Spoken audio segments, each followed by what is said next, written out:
Friday. Today's June 26th, and I wanted to post another video, and I hope to do this much more often. Post like a race of the day video. So I looked through the cards of Belmont, Gulfstream, and Churchill today.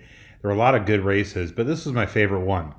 It's race 8 today at Churchill Downs. It's a turf route, a mile, and it's a 150,000 optional claimer with an $88,000 purse. So it's basically a stakes race.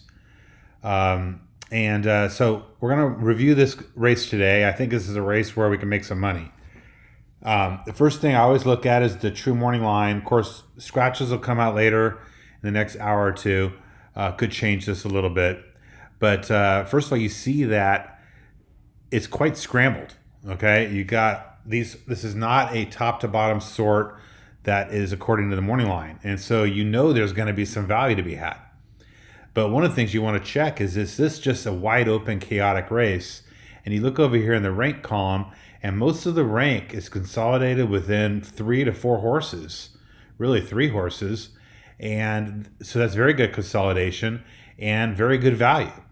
And the top 2 horses, the 3 and the 12, are both A's, okay, and have value. The 12 is much better than the 3. The 1 has a little value coming off a 7-month layoff. And you got to go all the way down to the 4th choice in my program till you get to the favorite. So this is a great betting race. And I want to just briefly talk about these horses. So, first of all, in the fitness column, there's a few ends here, including this number 1, which is in my top selections, coming off a 7-month layoff for a pretty average trainer, okay, of a 4. There's an 8 here. And again, I said in the other video that a 3-point delta is significant. The jockey's fine. Now, this horse has some speed, EP8. He can come up from off the pace, but prefers, 100% of the time basically is up on the lead. And there's a couple other speed horses in this race, the Great Wide Open and Great Attempt.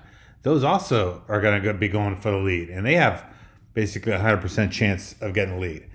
So there's going to be a battle for the lead, and that should set it up for a closer.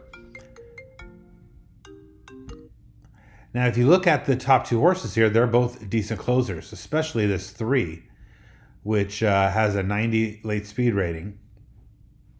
Of course, the favorite's got a good late speed rating, but it's kind of a horse that stays closer to the pace.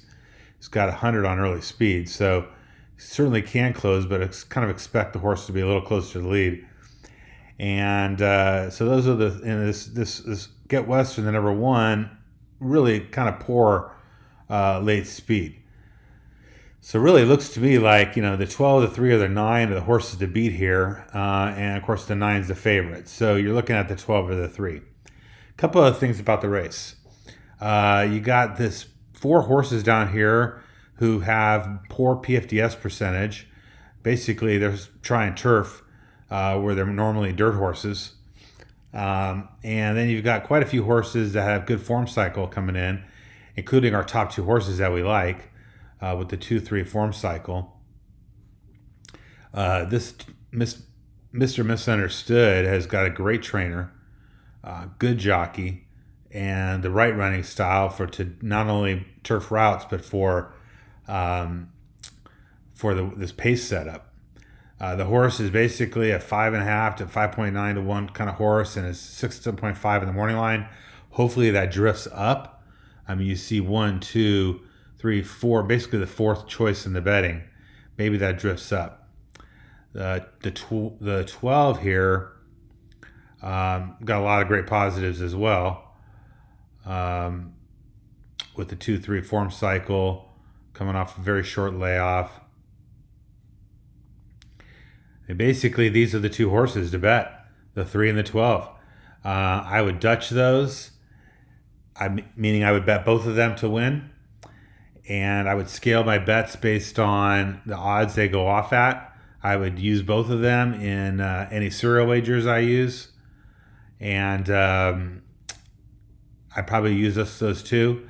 And, maybe I would throw this 1 in just because of good odds and horse does have some speed. But I would toss this favorite. I would not use the favorite. All right. Thank you. Have a great day today, and we'll talk to you again later.